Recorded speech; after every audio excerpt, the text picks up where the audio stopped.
Lo sapevate che l'acqua è chiamata anche oro blu? È una risorsa importantissima per la vita e i cambiamenti climatici la stanno rendendo sempre più scarsa e preziosa. La FAO più di 10 anni fa ha lanciato un allarme, perché se non cominciamo ad ottimizzarne l'uso, specialmente in agricoltura dove ne viene utilizzata più del 70% di tutta quella impiegata dall'uomo, non ci sarà abbastanza acqua per produrre cibo per tutti nel 2050, quando saremo 10 miliardi di persone. Il problema dell'acqua è che è facile vederla quando la beviamo, quando piove, quando scorre nei fiumi, ma sotto i nostri piedi l'acqua si nasconde. E mi capite quanto sia complicato gestire una risorsa che non possiamo vedere.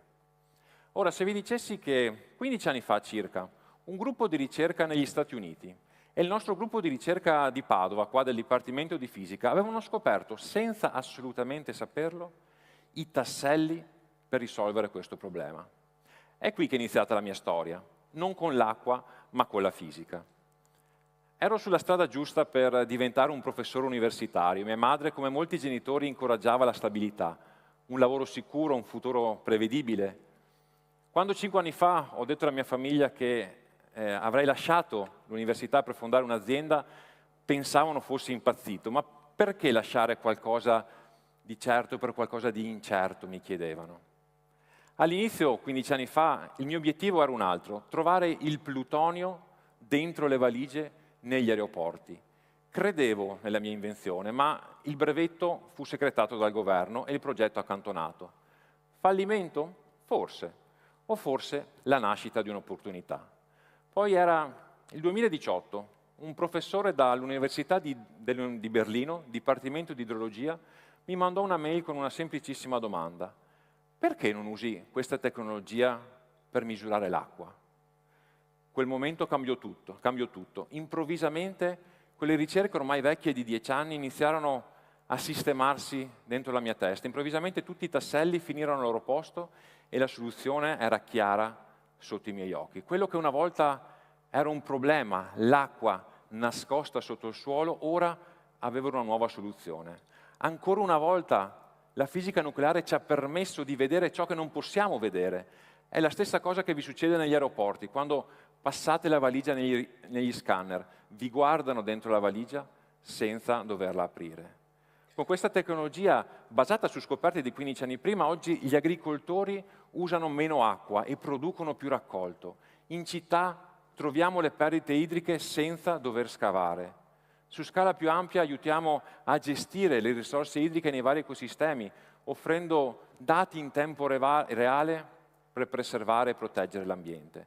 Si tratta di prendere decisioni più intelligenti per un futuro più sostenibile. Quello che facciamo è utilizzare i raggi cosmici, particelle che hanno viaggiato per migliaia e migliaia di anni a velocità incredibili attraverso l'universo. Sono generate principalmente dall'esplosione di stelle. Sono sicurissimo che fra di voi ci sarà qualche appassionato di astronomia che ha avuto il piacere di vedere una stella esplodere negli ultimi anni. Se mettete la mano in questo modo, 2 o 3 di questi raggi cosmici la attraversano ogni secondo, proprio in questo istante. Questi raggi non sono solo un fenomeno affascinante da raccontare, sono anche alla base di uno degli spettacoli più belli, affascinanti e maestosi della natura, l'aurora boreale.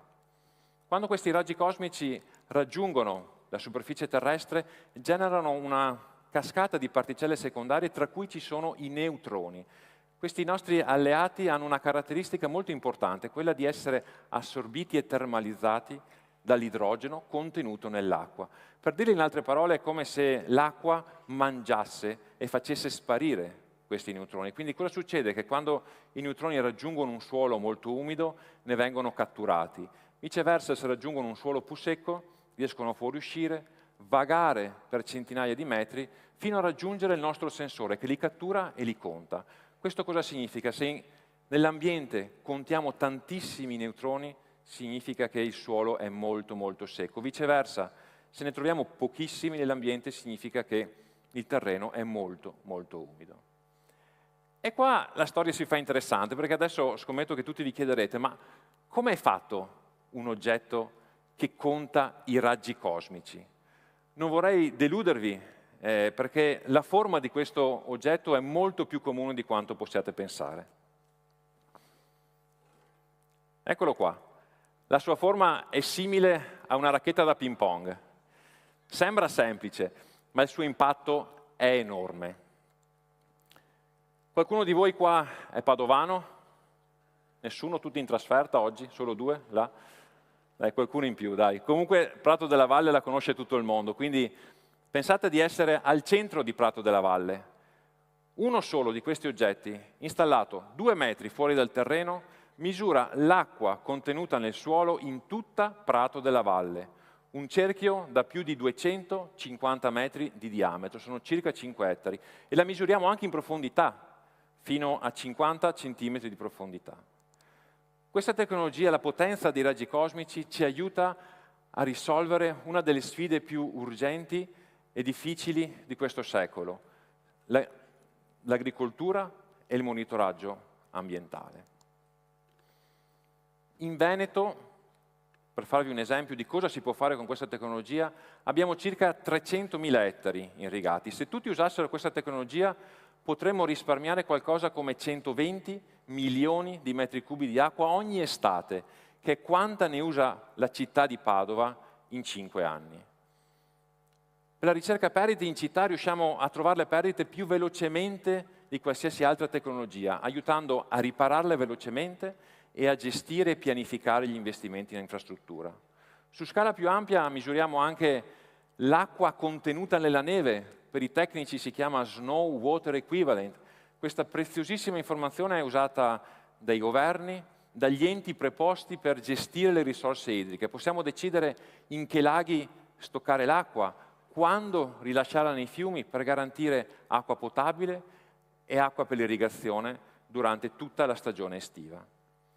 Capite quindi che l'impatto è veramente, veramente enorme.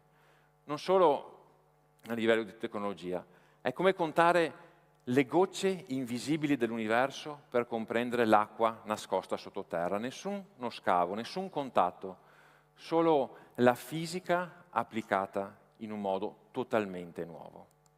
Ora, vi ricordate all'inizio quando vi raccontavo che un gruppo di ricerca qua di Padova aveva trovato per caso la soluzione a questo importante problema dell'uso sostenibile dell'acqua?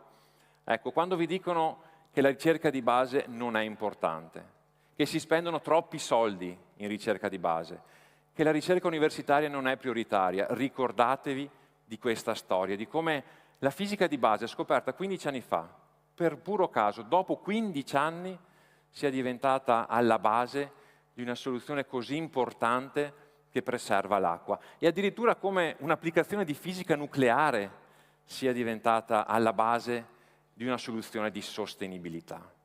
La ricerca non è solo scienza, è innovazione per il futuro.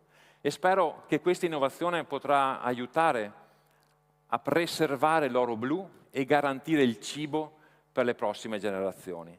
Perché ricordatevi che senza innovazione non c'è futuro, né per i nostri figli e nemmeno per l'umanità. Grazie.